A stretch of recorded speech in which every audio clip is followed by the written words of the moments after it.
میں اپنی ساری قوم کو پھر سے یہ پیغام دینا چاہتا ہوں کہ میں آخری سانس تک اس ظلم کے نظام کا مقابلہ کروں گا.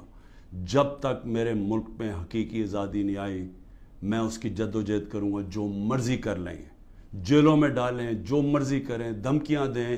سیکیورٹی میری ساری لے لی ہے. جو میرا سیکیورٹی کا جو چیف تھا کرنل آصف, وہ غائب ہوا ہے. جو گاڑیاں تھیں جو سیکیورٹی کی 2 گاڑیاں ساتھ جاتی تھیں ان کو پولیس اٹھا کے لے گئی ہے.